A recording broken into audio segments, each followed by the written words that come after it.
The middle class mistake series में आपका स्वागत है। हम संचित तकसिली की किताब द ट्रूथ अबाउट इन्वेस्टिंग के आधार पर निवेश से जुड़े मिथकों की परतें खोल रहे हैं। आज हम एक बहुत ही आम और लुभावनी धारणा पर बात करेंगे। मिथ 67, मेरे सलाहकार ने इतना रिटर्न दिया है। ये सुनना कितना कॉमन है ना। कोई दोस्त बताता है कि देखो मेरे सलाहकार ने तो 25% का रिटर्न दिलाया है, और हमें लगता है कि भाई हमें भी वहीं जाना चाहिए। आखिरकार ज़्यादा रिटर्न का मतलब तो यही हुआ कि लक्ष्य जल्दी पूरे होंगे। तो इसमें दिक्कत क्या है? दिक्कत इस सोच में है कि हम सिर्फ स्कोर कार्ड देख रहे हैं, पूरा खेल नहीं। एक्चुअली जो सलाहकार सबसे ज़्यादा रिटर्न देता है वो अक्सर सबसे ज़्यादा जोखिम लेने वाला भी होता है।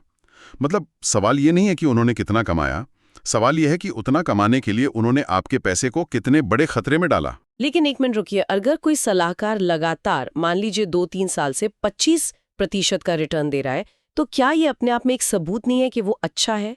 परफॉर्मेंस तो परफॉर्मेंस होती है, राइट? ये एक बहुत अच्छा सवाल है और यहीं पर ज्यादातर निवेशक फंस जाते हैं। इसको ऐसे समझिए, आप एक रेस कार ड्राइवर को काम पर रख रहे हैं। वो बहुत तेज हो सकता है, पर क्या आप सुरक्षित अपनी मंजिल तक पहुंचेंगे? हो सकता है कि वो सलाहकार सिर्फ उन शेयरों में निवेश कर रहा हो जो बहुत ज्यादा अस्थिर हैं। जब बाजार अच्छा चल रहा होता है तो रिटर्न शानदार दिखते हैं, पर जैसे ही बाजार गिरता है वही पोर्टफोलियो सबसे पहले और सबसे बुरी तरह से ढह जाता है। वाह, ये तो सोचने का बिल्कुल अलग नजरिया है। तो हम एक तरह के सुनहरे जाल में फंस जाते हैं, जहां नंबर तो बहुत अच्छे दिख रहे हैं, लेकिन जो नींव है वो कमजोर होती है। इससे तो भारी नुकसान भी हो सकता है। बिल्कुल। मुझे एक निवेशक याद हैं जो एक स्टार सलाहकार के पास गए थे क्योंकि उनके रिटर्न्स बहुत आकर्षक थे। शुरुआत में सब अच्छा था, लेकिन जब 2020 में बाजार गिरा तो उनका पोर्टफोलियो 50% नीचे चला गया। वजह, वो बहुत ज्यादा जोखिम भरे छोटे स्टॉक से भरा हुआ था। तब उन्हें समझ आया कि रिटर्न की कहानी का दूसरा और ज्यादा जरूरी पहलू वो है जोखिम। यही वो गलती है जिसके बारे में किताब में बताया गया है, पूंजी का नुकसान और वित्तीय लक्ष्यों में देरी। ये तो काफी डरावना है। तो अगर सिर्फ रिटर्न का बड़ा आंकड़ा एक जाल हो सकता है, तो एक निवेशक को इस जाल से बचने के लिए क्या करना चाहिए?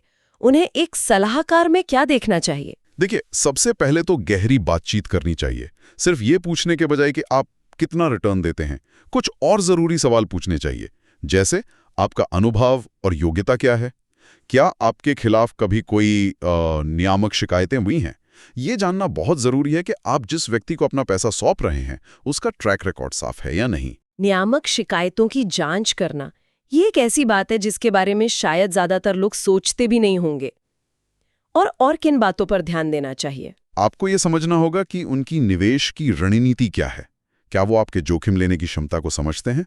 एक अच्छा सलाहकार पहले आपके वित्तीय स्थिति, आपके लक्ष्य और आपकी घबराहट के स्तर को समझेगा और फिर एक योजना बनाएगा।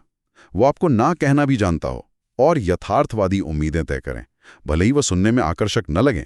और सबसे जरूरी, पारदर्शिता। अगर उनकी सलाह काम नहीं करती है तो उनकी आकस्मिक रणनीति या प्लान बी क्या है। तो अगर हम आज की बातचीत को समेटें, तो सबसे बड़ी सीख ये है कि एक सलाहकार को चुनना सिर्फ नंबरों का खेल नहीं है। ये अपनी वित्तीय सेहत के लिए एक डॉक्टर चुनने जैसा है। आप सिर्फ उसे नहीं चुनेंगी जो सबसे मजबूत दवा देता है, बल्कि उसे चुनेंगी जो आपकी पूरी स्थिति को समझता है। आपने बिल्कुल सही कहा। और यहाँ हर निवेशक के लिए एक सोचने वाला सवाल है, क्या आपके सलाहकार की सफलता की परिभाषा आपके लक्ष्यों से मेल खाती है, या ये सिर्फ बाजार को मात देने का एक आंकड़ों का खेल है? ये एक बहुत शक्तिशाली सवाल है। अगली बार हम मिथ 68 पर बात करेंगे। मेरा म्यूचुअल फंड एजेंट सारी सेवाएं देता है। क्या ये सच है या ये भी एक और मिथक है? जानने के लिए हमारे साथ बने रहिए। जय गुरुदेव।